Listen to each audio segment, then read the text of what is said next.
Hello everybody, and welcome back.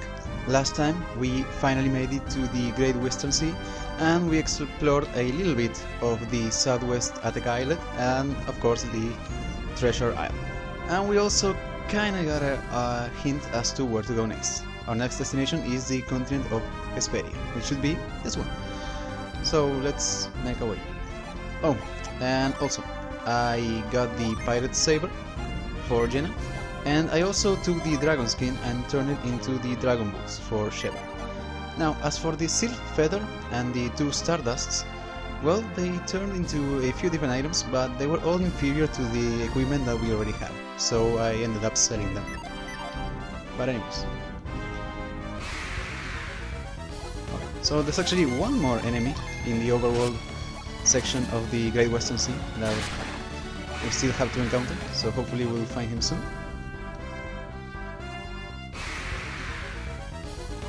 Nope, not yet.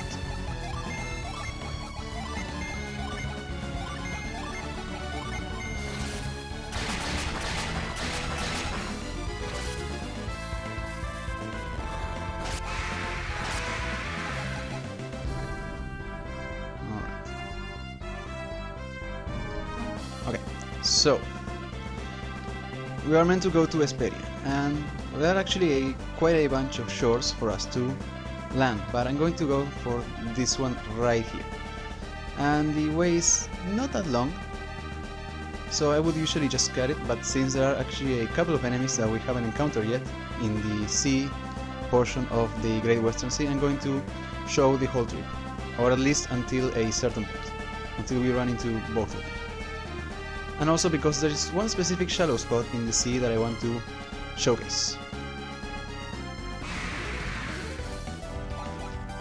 And we're caught by surprise. How lucky.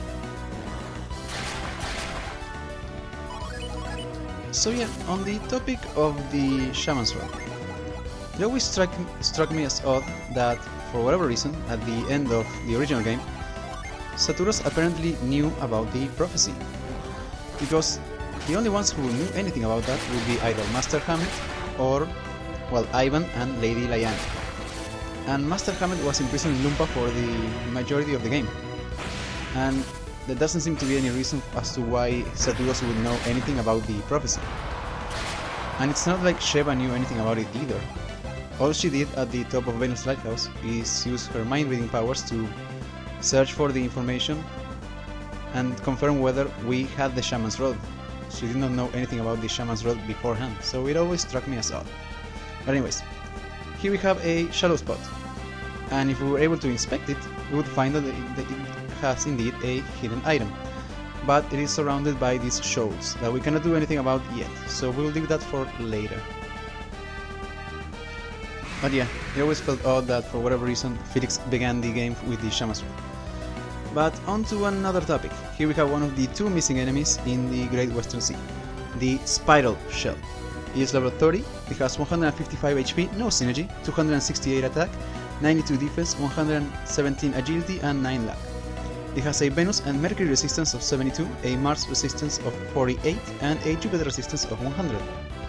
It normally yields 236 experience points, which then become 306 if we finish it off with a Mars gem. It drops 129 coins, which then become 167, and there is a 1 in 32 chances that then become a 1 in 8 that it will drop an elixir. As for its commands, it has a basic attack and the Poison Gel monster skill, which may inflict deadly poison.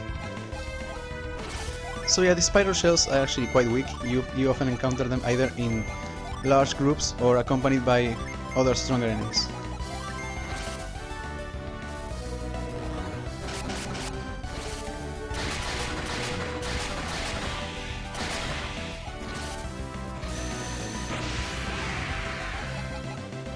Alright, so only one more enemy to encounter here, and as soon as we cross that out of our list, we can just skip this sailing, mostly. We have another shallow spot, but that is completely useless, and even more turtle dragons.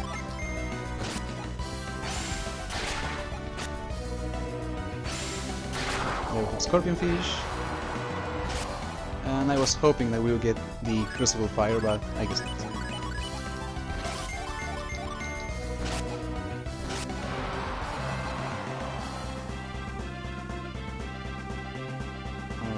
How far are we? Not that far.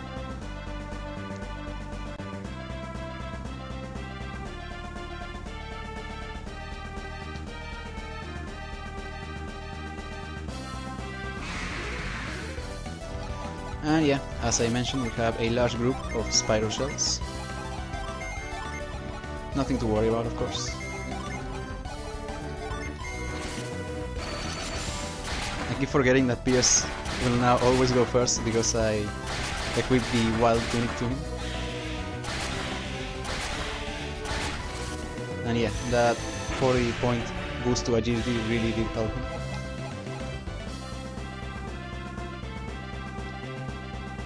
Alright, we are almost there. And then we can see that we have a new location, the Esperia settlement. I just want to quickly make sure that, yeah, I have a shortcut on mind read. You must be very brave to come all the way here by boat. For a continent as desolate as this one, there should have been a lot of boats here lately. And as you can see, we have a margin. So, in order to get it, we have to solve a fairly easy puzzle.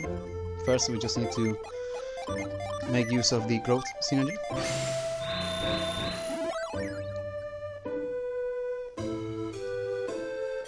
And then we just have to push this crate down the specific hole. Wrong one.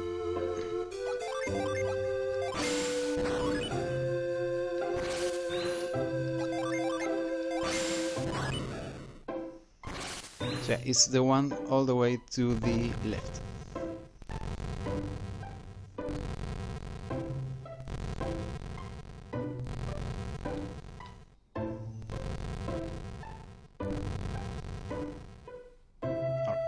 And then we just move it all the way to the right and just move it once more.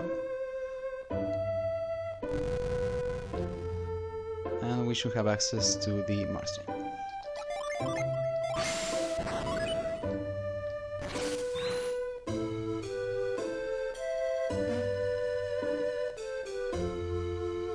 Alright, here we are.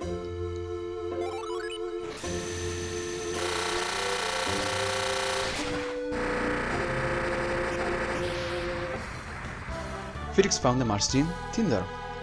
Alright, so first off, let's quickly turn this around. Alright, and let's go over Tinder.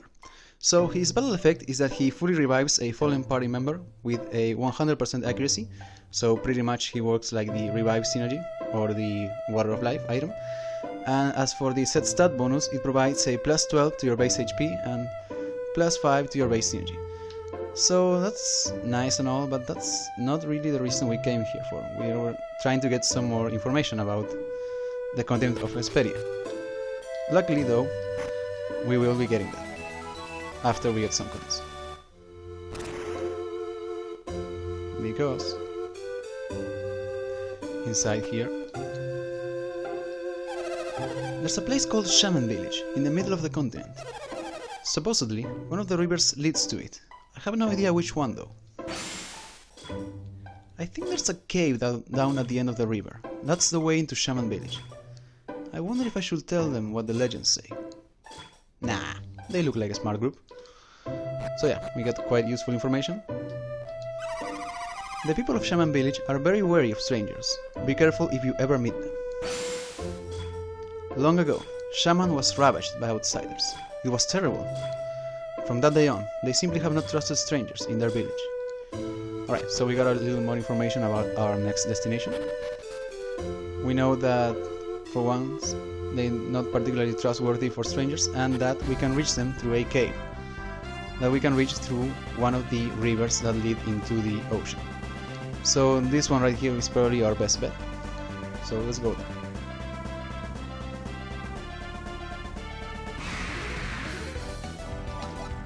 And we are still missing that one enemy. Hopefully he will show up soon enough.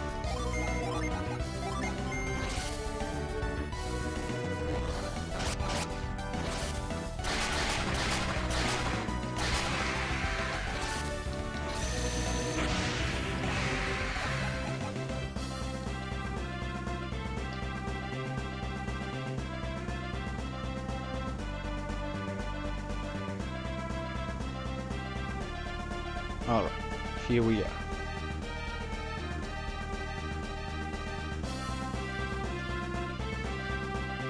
And we're now in the center of what looks like a massive lake.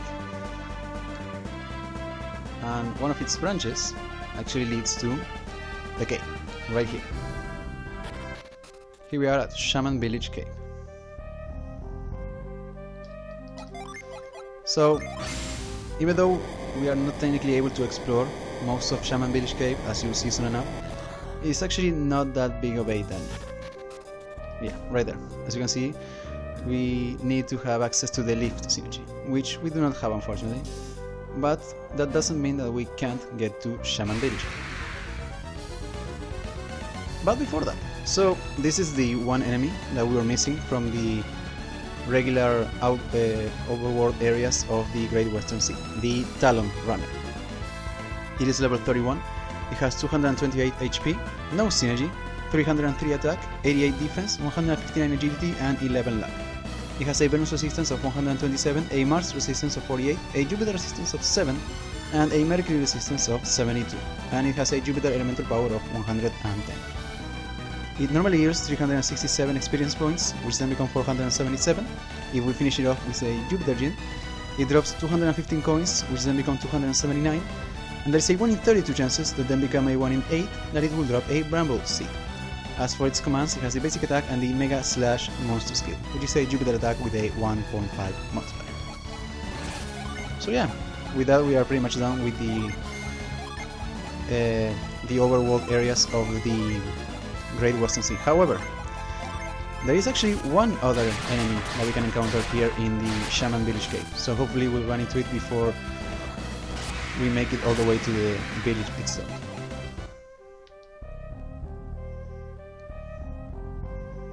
If not, I may actually just run around until he appears, because for one, I like having covered all the enemies, and also because it drops a barely useful piece of equipment. So I would like to cover that. So yeah, I think I may do just that. Hopefully it will appear soon. If it doesn't appear right away, I'll just go over the information nonetheless. I'll give it one random encounter. Come on! Are you kidding me? Come on!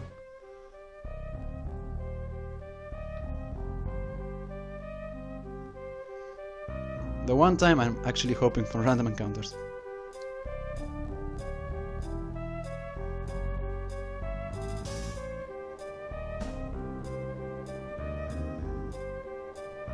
Alright, this is ridiculous. So I'll go over the enemy anyways. So the one enemy that will not appear is the Wild Griffin. It is a returning enemy from the first game. It is level 31, it has 370 HP, 8 synergy, 332 attack, 112 defense, 170 agility and 10 luck. It has a Venus resistance of 152, a Mars resistance of 72, a Jupiter resistance of 48 and a Mercury resistance of 110. And it has a Jupiter elemental power of 110. It normally yields 322 experience points, which then become 418 if we finish it off with a Jupiter Gin. It drops 290 coins, which then become 377, and there is a 1 in 128 chances that then become a 1 in 32 that it will drop a Feathered Robe, which is a very useful artifact that I will go over in more detail later. As for its commands, it has the basic attack, the Twin Beaks and Wing Stroke monster skill, and the Bind command. Alright, so quickly let's go over the Feathered Robe. It has a defense boost of 45, but it also has 3 different side effects. It boosts agility by 30 points, it boosts Jupiter power by 20, and then it boosts Jupiter resistance by 30 points. So overall, an amazing piece of gear, especially for Jupiter adepts and many other characters. Anyways, here we are finally at Shaman Village. And none of the villagers will actually talk to us, because they don't trust strangers. So the only way to communicate with them is through mind reading. Outsiders. I don't like the looks of them. I'm just going to wait until they leave. Foreigners. I'm not going to waste my time even talking to them. So yeah, not a particularly warm welcome. However, we can access the inn, The card reads, put 80 coins on the counter and you can stay. Will you pay 80 coins? Sure. I do think it's actually kind of funny that he made a sign. He was just prepared in case some outsiders appeared. I don't much like strangers, but if they're willing to pay, I'm willing to let them stay. So yeah. Actually, there are a few items that we can get, and I'm going to take that opportunity right now. So all of the stores are closed, of course, but we can still get the hidden items. We got an elixir.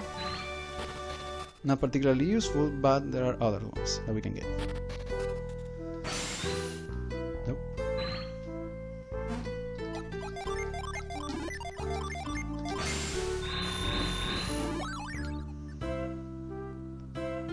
Alright, right here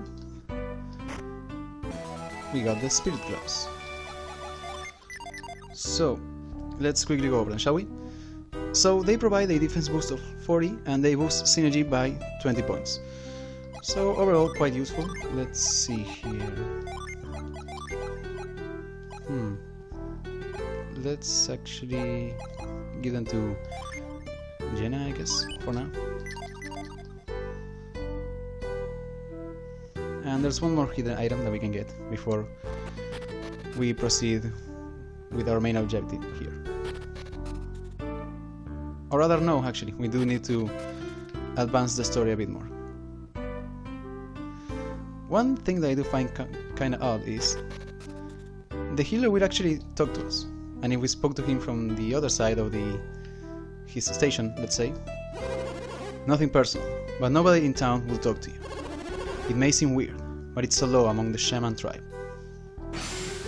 Nope. They'll need to find Moab if they want to talk to one of the locals. Alright, so he does give us a clue as to what to do next. We need to find someone called Moab, and since this is the biggest house in town, we might as well try here. This is my house. If you're looking for Moapa, here I am. Back up. Give me some room.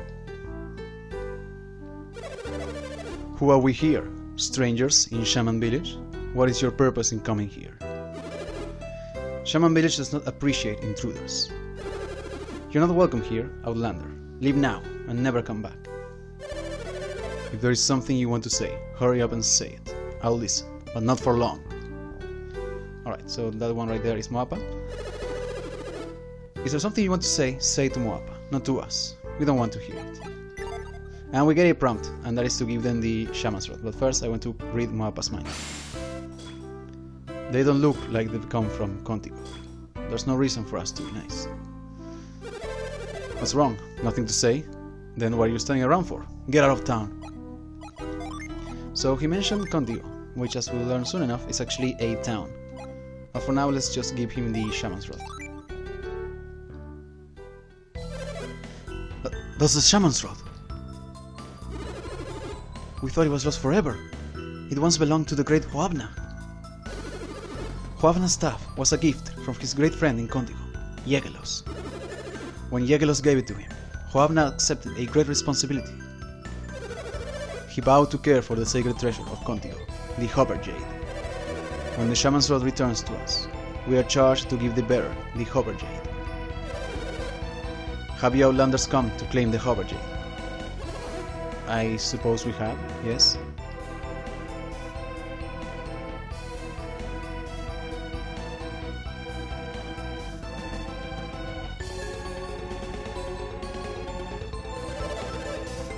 That is a shame. We'll never give the Hopper Jade to you. But we brought you the Shaman's Rod. What's stopping you from giving us the Jade? Hoabna handed the Hopper Jade down from generation to generation for our care. We are to return it to the descendants of Yegelos, and you are clearly not from Contigo. So that implies that if we had come with Ivan, they would have handed us over the Hopper Jade right away, and that also would give us hints as to Ivan's true heritage. That's preposterous! We return your rod! We come so far already! What difference does it make if we're from Contigo or not? Make no mistake about it, we are the intended recipients of the Stone of Yegelos. Is there some way we can get our hands on the Hover Jade? No, you asked the impossible. What about the test? Would that be a bad idea, Moapa? You know, trial road? Only Yegelos could walk that path. The way of the vanishing sand! Yes, if you Olanders intend to claim the Hover Jade, you must fetch it and bring it here. If you people have the courage, follow me.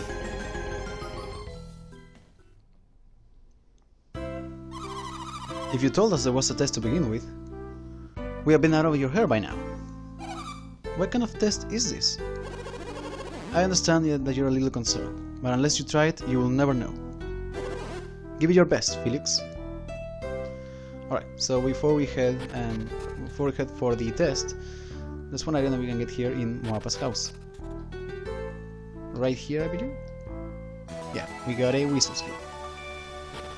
So there are a couple more items, but we cannot get them right now in Shaman Village. So for now we'll head for the trial grounds.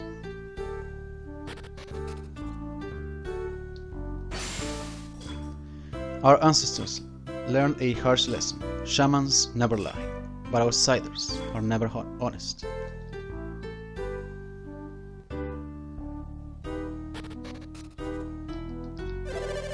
To inherit the Stone of Yegelos, you must cause this sand to disappear. If you can manage that feat, then the blood of Contigo runs through your veins. So of course, it wants us to use Whirlwind. And the fact that that would somehow tie us to the people of Contigo would also imply that they are Jupiter adepts, similar to the people of Garo, or at least some of the people of Garo. You can do it, Sheba! Leave it to me, Jenna. This will be a breeze.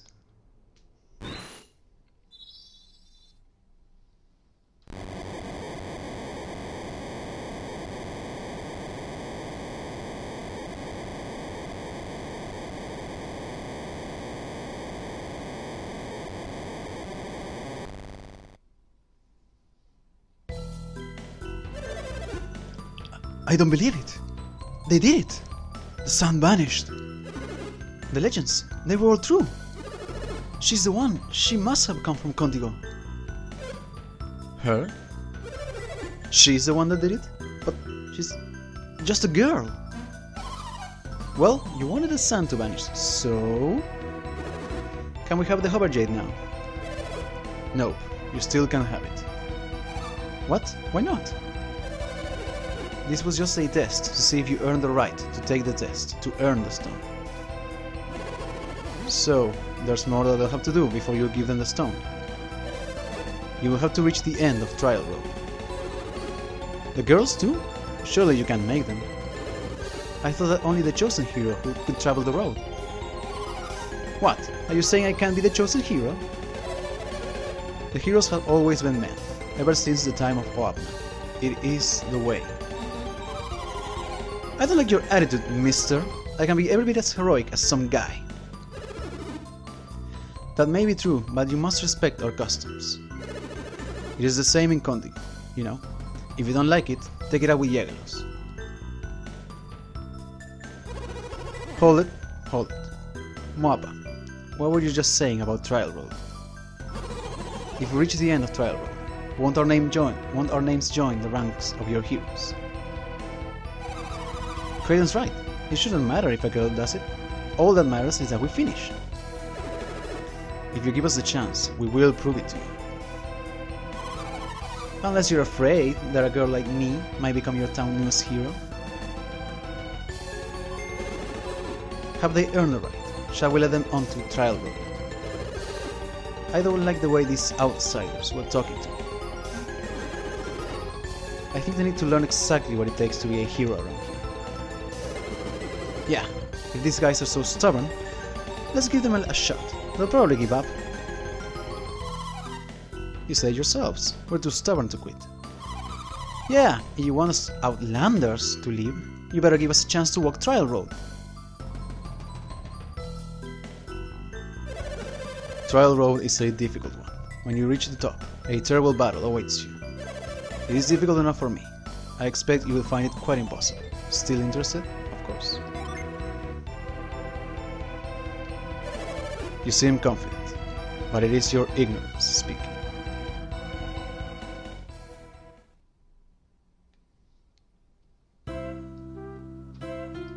Alright, so we cleared one test, now we just have trial road to go. Listen carefully to me.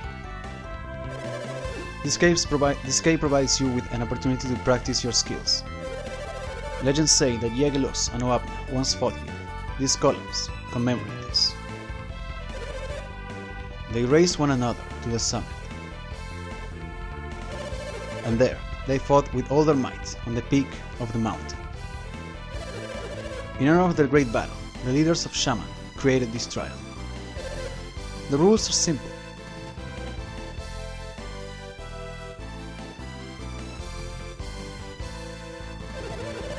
The room is filled with traps and snares. Use the power of Contigo to avoid them. This road has 4 doors. To open them, you will need to place items in these chests. Oh boy, here we go. Why?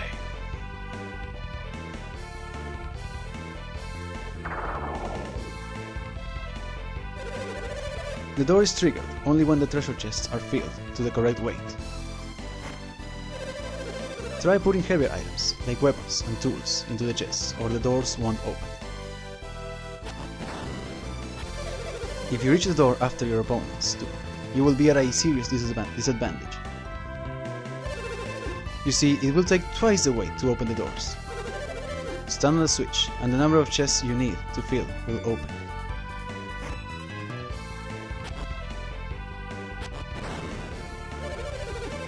If you are last to each of the 4 doors, you will lose 8 items to the chests. If trial road proves too much for you, press this button. This ends the battle though. A true hero would not surrender so easily. In order to reach the battle at the summit, you cannot fail on trial road. Do you understand? Yes. Then you understand the treacherous path of trial road. Will you continue? You have heard the rules and you wish to continue. You have been warned. Choose the road of your liking. It matters not to us. So, this is pretty much a nod to the Colosso finals in the first game in Tolby, though as we learn the rules are a bit different. And for once, we have 4 party members and we can choose which side to go. So before I do that, I want to highlight an odd glitch that can be exploited right here in the trial road. So as soon as we begin the trial road, any items that we have on us that we have not equipped will be removed, as well as, I believe, all our healing items, because that will be cheating. But, for example, if you were to equip a specific item, and then as soon as you start trial road, drop it from your inventory, that item would then be taken to the artifacts section of any shop, and it would be available for purchase. But once you quit trial road, any items that you had on you will be returned to you. So you would have that original item, and it will also appear as an artifact in a shop, meaning that you could buy it again. So for example, I'm going to do that for all of for the mysterious card, the Tamer's Whip, and the Trainer's Whip, and the Tomegaterico. So if I do that, as soon as we reach any shop later, we should be able to find them at the Artifacts tab. And in theory, we could copy them as many times as needed. You can do that for any item, for example. Any item that requires... We cannot do it for any stat boosting items because those you cannot equip. But for now, let's quickly start and then quit. If you have chosen, then we shall take the other path. On the count of 3. The challenge begins.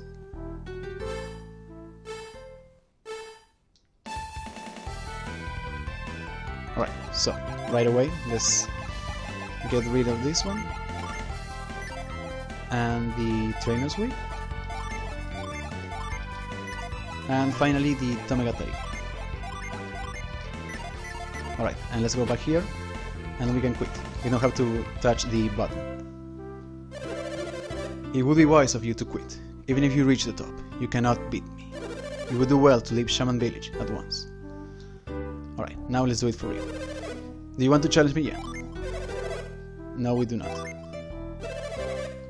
Okay, so a couple of things. Throughout the trial rooms, there are a few chests that contain healing items. I'm going to ignore them mostly because I think we're going to be fine. But, as we know, there are two roads. The right one and the left one. Usually, in my opinion, the right one is the toughest one. But I'm going to try and show both of them. But for now, I'll just do the one on the right. And I'm going to be mostly silent until we reach the top. So, I'll see you guys soon.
Alright, here we are. And luckily it does seem like we are here first.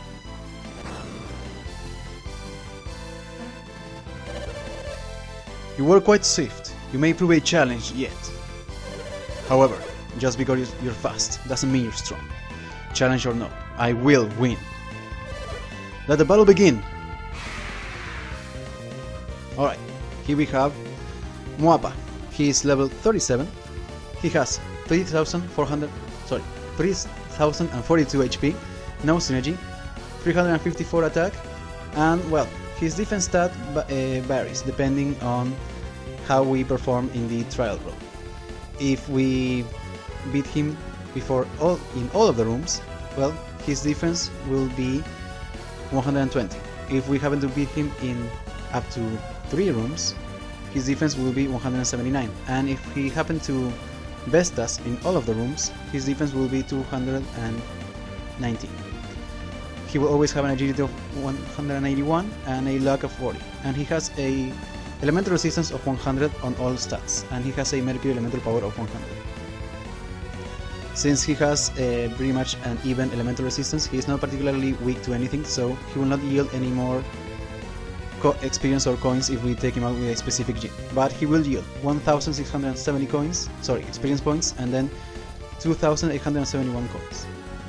As for its commands, it has a basic attack, the Bosca hit monster skill, which is a basic attack with a 1.7 multiplier, and he has 3 crystal powders, 2 nuts, 1 antidote, and 1 water of life, which unfortunately will not work for him, because in order to actually use a water of life, you need the fallen party member to be still present in the battlefield, and whenever we take out any of his assistants, they will simply disappear completely. But anyways, on to the knights themselves. They are also level 37. They have 1954 HP, no synergy, 321 attack, and similar to Moapa, their defense value will change. If we happen to beat them at even 1 room, their defense will be 106, and if they happen to best us in all of the rooms, their defense will be 151.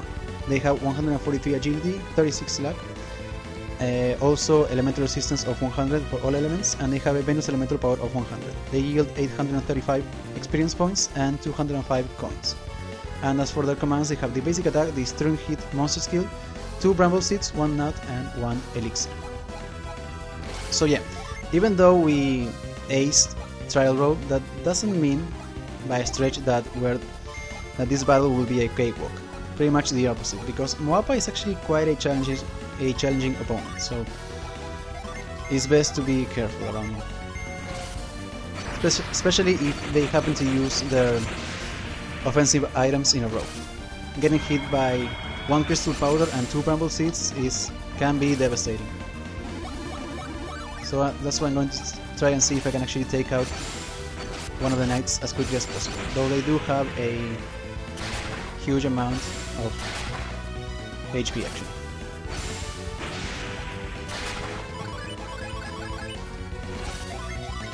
Nope, I'm going to mainly focus on the first knight and then buff everyone else in the meantime.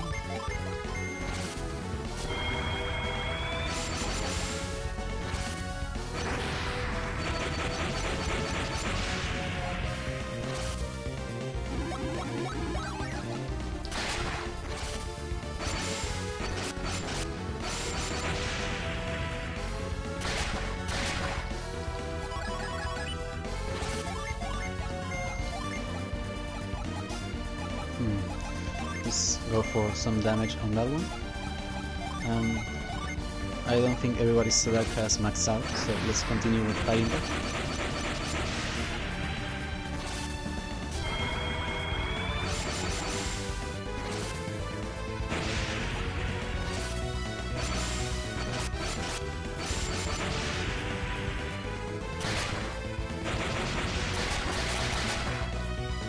Oh no.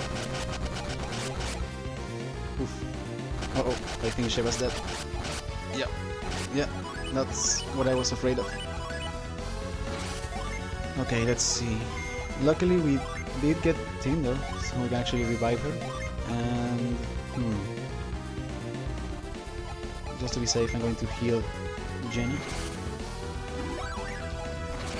But yeah, that particular turn was devastating. Alright, 1 down. Oof. No fun. Let's focus on the other knight and let's heal everybody up. And actually, just to be safe, let's use Shade.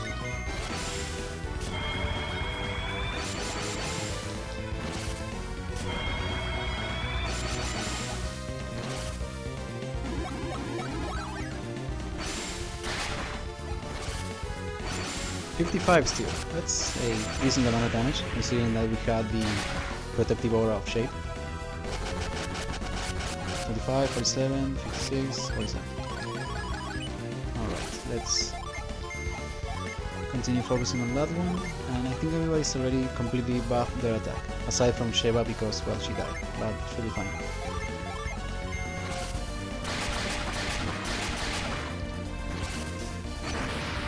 At least with Shine Plasma we can start racking up some damage on Moapa.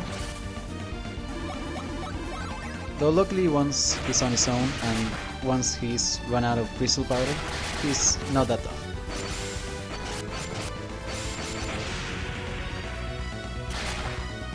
Which I guess is actually the only downside to this battle. I like it a lot, but it doesn't really escalate. It starts strong, but it then becomes easier and easier. If you can survive the 3 enemies, once they're down to 2, it only gets easier. I think I did something wrong.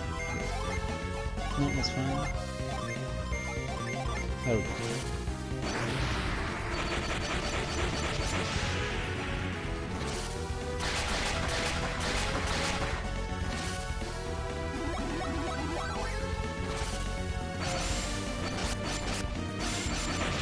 This might kill him. Nope. Yeah, I think he either ran out of items or he's, for whatever reason, he decided to use basic attacks. And also, I forgot to mention that the likelihood that they will use their best moves, such as the monster skill, also decreases if we perform better in the trial room. So this is the one time that I actually regret no longer going over the chances that they'll go over their moves, which I did in the first LP, but that was misery.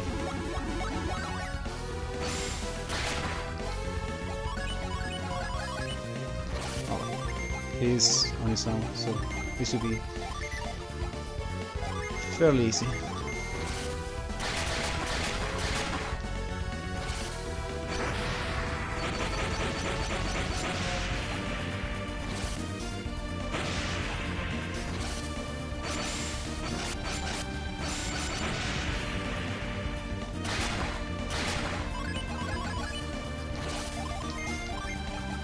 A couple more turns like this and he should be dead.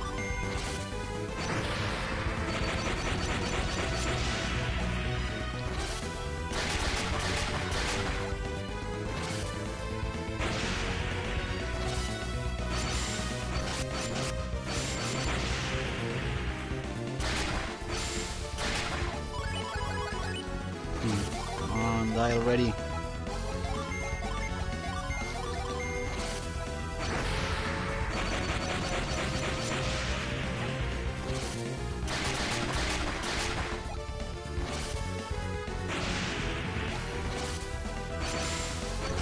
Will it be Odyssey that killed him?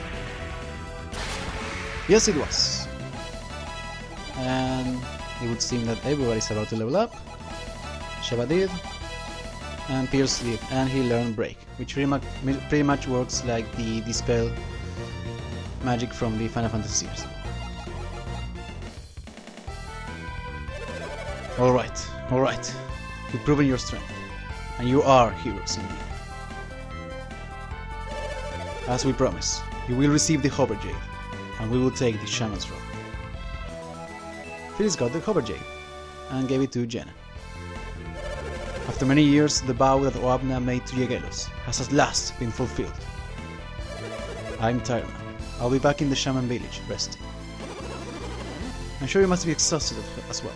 Let's go back to the village and rest. Alright, great. So, a couple of things. First off, we gave it to Jenna, but I always like giving it to Sheva for once, as a sign that she proved herself as a hero. So the Hover Jade bestows Hover when equipped, so as you may have guessed, it is a new synergy, Hover in the air. Though it's not as easy to use as one may think, but we'll leave that for later. For now, we can actually talk to everybody in Shaman village. We're very fond of Moapa here. He's a great leader. If anyone in town says something mean to you, please forgive them. So yeah, some of the townspeople are actually mad at us for besting Moapa in combat. But now that we have access to the item shop, I want to show a couple of things. First off, if the glitch worked as it should have, we should have, right at the very end here, yep, we have an extra mysterious card and a Trainer's Whip and a Tomega Terrigon. And also, the Astral Circlet is what we got out of the Stardust, as well as the, what was it? The Planet Armor, but I sold them because they were not that particularly strong. But there's actually 2 new artifacts here that I want to go over. Actually 3. 2 of which are weapons and 1 is a piece of equipment. First off, we have the Silver Blade and the Crystal Rod. So let's quickly go over both of them, shall we? The Silver Blade has an attack boost of 108, its unleash is called Aqua Soak and it deals 42 extra mercury damage. The Crystal Rod has an attack boost of 106, its unleash is called Drown, it deals 47 extra mercury damage and it may kill the target instantly. Alright, and the other one we have is the Magical Cassock. So, it has a defense boost of 39 and it provides a passive synergy recovery of 2 every turn. So, quite useful item, but I'm not going to buy it. However, there are a few more things to do now that we have full access to the town. For once, there's a couple items that we can get. I believe somewhere up here? Or maybe not. Yeah, right here. We got another lucky medal. And we are still getting lucky medals, even though the equipment that we can get from the Lemurian Spring will soon be outclassed. But I guess if you still want to try and get the Crowns of Glory, that's a valid use of them.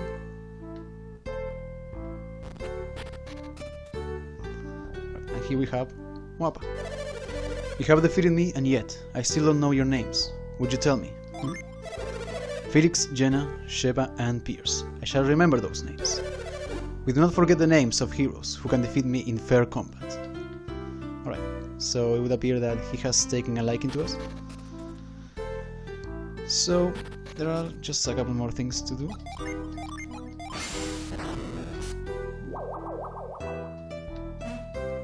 Right here, I think. Wait. Why does Felix have a void? Oh, right, because the items are equipped once again. I was concerned for a second that maybe the glitch was messing up my save data. Alright, that's better. Oh, we had to go from the other side. Yeah, we have a Jupiter Gene there, and I actually want to get that before we end the episode.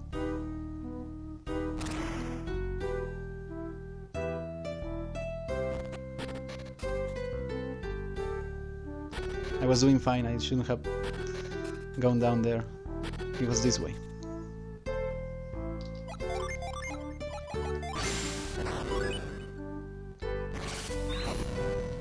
Alright, we'll get the gene and we'll talk to that guy right there, and that should be it for now.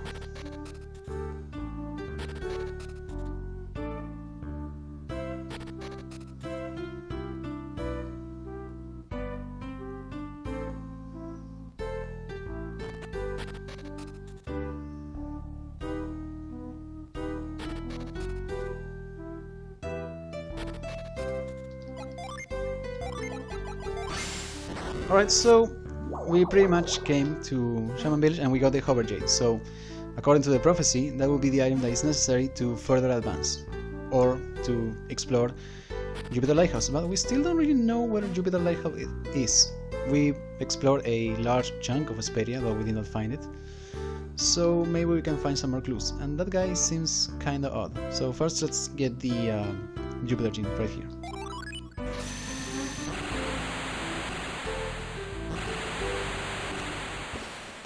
Felix found the Jupiter Gene Aroma. Alright, so first let's give that one to Sheba. So, Aroma. His battle effect is that he restores the whole party's synergy by 10%, and as for the set stat bonus that he provides, he gives a plus 11 to base HP, plus 3 to base agility, and plus 2 to base luck. And finally, let's go talk to that guy over there. But first we need to go all the way around.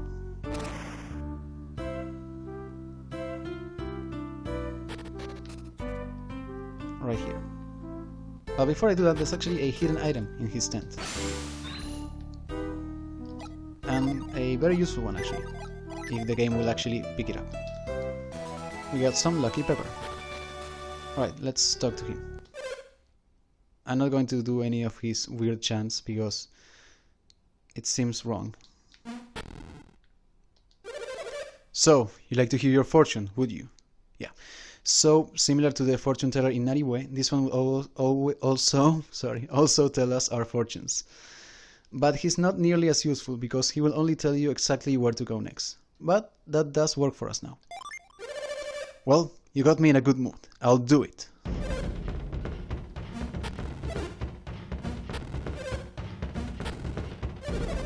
I can see it clearly. Your life is thick with danger. Ooh. Wow. That was a strong one. Listen, don't go south. Bad stuff down there. Wow. Oh, it's terrible. Awful beyond words. No more. No more. Alright, so that wasn't particularly specific, but he told us not to head south. And well, the only real direction south, taking into account where we are, would be this, but we already explored at least this section of Hesperia. So he's actually telling us to go to Attica, the other continent in the Great Western Sea. And that's going to be our destination for next time. Next time, we'll head to Attica and see what we can find, and see if we can make use of the new synergy that we obtained. See you guys